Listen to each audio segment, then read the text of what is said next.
DJ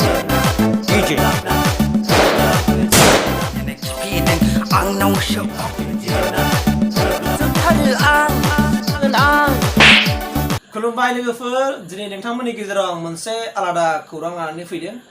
big मोनसे खौरां दिनै नोंथांमोननि गेजेराव आं होनो नागिरदों लोगोफोर बे खौराङा मा नोंथांमोना निसय थाबनायाव नायनानै एसे मिथिदों बे जाहैबाय मा बर'फोरनि थाखाय मोनसे गिदिर मोनसे खौरां आरो गुड निउज गाहाम खौरां बे खौराङा जाहैबाय मा लोगोफोर जायफोरनाखि बर' सावथुनखौ नायनो मोजां मोनो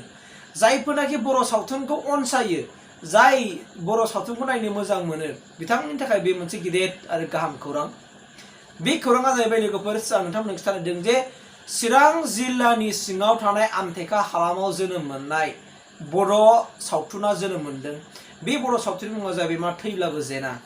थैब्लाबो जेना बे बर' सावथुना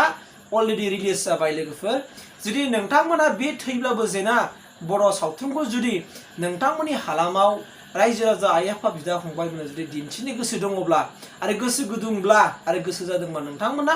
आंनि बे स्क्रिनाव होदों बे स्क्रिनाव होनाय नाम्बाराव नोंथांमोना कन्टेक्ट खालामबानो जाबाय कन्टेक्ट खालामनानै बुकिं खालामनानै लाखादो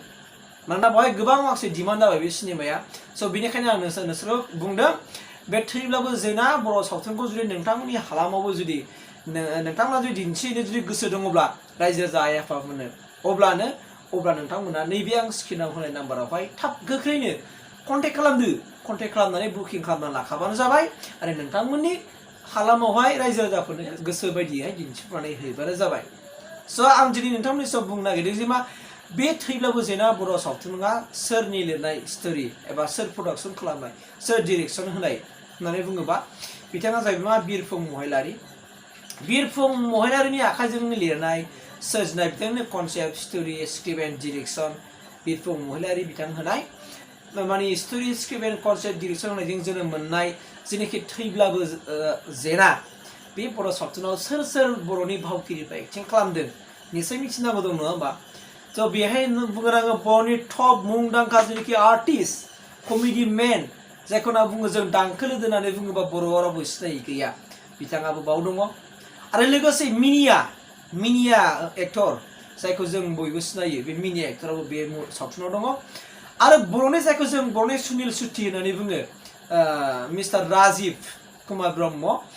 बिदा गिदिर एक्टराबो बे सावथुनाव दङ आरो सोलिफु सुंद' सावथुनावहाय बाहाव कमेडि हिसाबै भाव लाबोबाय थानाय बर'नि टप सोलिफुबाय थानाय कमेडि मेन अनिल कुमार नार्जारि बिथाङाबो बे सावथुनाव दङ आरो बेबायदिनो लोगोसे माखासे मुंदांखा सावथुन माने आर्टिस्टफ्रा बे थैब्लाबो जेना बर' सावथुनाव दङ स' मानोथो गोबाव खालामनो लोगोफोर जुदि नोंथांमोननि हालामाव बे थैब्लाबो जेना बड' एक्सन एन्ड कमेडि जुदि सावथुनखौ दिन्थिनो जुदि नोंथांमोनाबो गोसो जादोंबा आं स्क्रिनाव होनानै होखाबाय बे स्क्रिनाव होनाय नाम्बाराव नोंथांमोना थाबैनो कन्टेक्ट खालामबानो जाबाय आरो नोंथांमोननि हालामाव गोसो बायदिनो दिन्थिफुंबानो जाबाय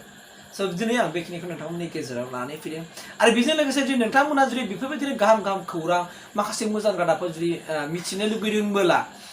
नोंथांमोना थाबैनो नैबे आंनि चेनेलखौ गोजा बटनाव क्लिक खालामनानै होदो क्लिक खालामबानो साबस्क्राइब खालामनाय जाखाबाय आरो बेलाव सिखारगोन बेलावहाय नटिफिकेसन फर अल मोनसे थायोना बे गोजौनि बेलाव क्लिक खालामनानै होबानो जाबाय अब्लानो जेब्लानाखि आं भिडिअ गोदानै आपल'ड होगोन नोंथांमोनानो सिगांग्रो नायनो मोनगोन स' दिनैनि रादाबा एसेखिनोसै लोगोफोर दिनै आं बेखिनि खौरांखौ दिनै नोंथांमोननि गेजेराव लानानै फैदों स' थेंक इउ